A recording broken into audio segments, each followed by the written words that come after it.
അത് ഇങ്ങനെയുള്ള പ്രശ്നങ്ങൾ ആദ്യം തന്നെ തുടക്കത്തിൽ തന്നെ ആരിലുമൊക്കെ കണ്ടെത്തി പറയുവാനായിട്ട് സാധിക്കാനും അതുപോലുള്ള രീതിയിലുള്ള എക്സ്പെർട്ട് ഒപ്പീനിയൻ ഉള്ളവർക്കും നേടാൻ സാധിച്ചാൽ ഇങ്ങനെയുള്ള വലിയ വലിയ പ്രശ്നങ്ങൾ.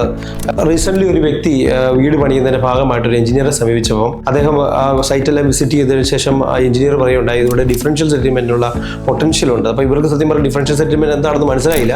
അവരത് അറിയാൻ വേണ്ടി തന്നെ നമ്മുടെ ഓഫീസിൽ വരികയുണ്ടായി. ഓഫീസിൽ വന്നിട്ട് സംസാരിച്ചപ്പം ഞാൻ പറഞ്ഞു കൊടുത്തു അതായത് ഡിഫറൻഷ്യൽ സെറ്റിൽമെൻറ്റ് ഞാൻ കുറച്ച് ഭാഗത്ത് ഓൾറെഡി സ്ട്രോങ് ആയിട്ടുള്ള ബെയറിംഗ് കപ്പാസിറ്റി ഉള്ള സോയിലുണ്ട്, മറ്റിടത്ത് എടുത്തിട്ട മണ്ണാണ് ബെയറിംഗ് കപ്പാസിറ്റി കുറവാണ്. അപ്പോൾ അത് ചെക്ക് ചെയ്യാനായിട്ടുള്ള വഴികൾ എന്താണെന്ന് എന്നോട് ചോദിച്ചു. അപ്പോൾ ഞാൻ പറഞ്ഞു പല രീതിയിലുള്ള ടെസ്റ്റുകളുണ്ട്. സ്വാഭാവികമായിട്ട് സ്റ്റാൻഡേർഡ് പെൻട്രേഷൻ ടെസ്റ്റ് ഉണ്ട്, കോൺ പെൻട്രേഷൻ ടെസ്റ്റ് ഉണ്ട്, അതുപോലെ പ്ലേറ്റ് ലോഡ് ടെസ്റ്റ്. ഇങ്ങനെ 3 ടെസ്റ്റുകളാണ് നമ്മളിപ്പം സാധാരണ ഉള്ളത്. അതിലേതൊരു ടെസ്റ്റ് വഴി നമ്മൾ ഇതിൻ്റെ റോഡിൻ്റെ ബെയറിംഗ് കപ്പാസിറ്റി കണ്ടുപിടിക്കുക, അതിനുശേഷം അതിന് അനുയോജ്യമായിട്ടുള്ള ഫൗണ്ടേഷൻ നമ്മൾ ഇത് ചെയ്യുക എന്നുള്ളതാണ്.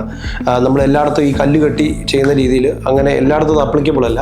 അപ്പോൾ അത് കൃത്യമായിട്ടുള്ള രീതിയിൽ ഈ ബെയറിംഗ് കപ്പാസിറ്റി മനസ്സിലാക്കിയതിന് ശേഷം ഫൗണ്ടേഷൻ നിർണ്ണയിച്ച് അതിനനുസരിച്ച് ഫൗണ്ടേഷൻ ഡിസൈൻ ചെയ്ത് കഴിഞ്ഞാൽ തീർച്ചയായിട്ടും ഒത്തിരി പ്രശ്നങ്ങൾ ഒഴിവായി കിട്ടും. അപ്പം ആ എഞ്ചിനീയർ അദ്ദേഹം പറഞ്ഞു കൊടുത്തത് വലിയൊരു കാര്യമാണ്. ഡിഫറൻഷ്യൽ സെറ്റിൽമെൻറ്റ് ഉണ്ടെന്നുള്ളതും ഉണ്ടാകാനുള്ള ചാൻസ് ഉള്ളതും അതിൻ്റെ പൊട്ടൻഷ്യൽ പറഞ്ഞു കൊടുത്തത് വലിയൊരു കാര്യം തന്നെ. അത് ഇങ്ങനെയുള്ള പ്രശ്നങ്ങൾ ആദ്യം തന്നെ തുടക്കത്തിൽ തന്നെ ആരിലുമൊക്കെ കണ്ടെത്തി പറയുവാനായിട്ട് സാധിക്കാനും അതുപോലുള്ള രീതിയിലുള്ള എക്സ്പെർട്ട് ഒപ്പീനിയൻ ഉള്ളവർക്കും നേടാൻ സാധിച്ചാൽ ഇങ്ങനെയുള്ള വലിയ വലിയ പ്രശ്നങ്ങൾ, ക്രാക്കുകൾ, നല്ല ബിൽഡിങ്ങുകൾക്ക് നല്ല ആയുസുള്ള വലിയ വലിയ പ്രശ്നങ്ങളില്ലാത്ത ബിൽഡിങ്ങുകൾ നമുക്ക് പണിയാനായിട്ട് സാധിക്കും.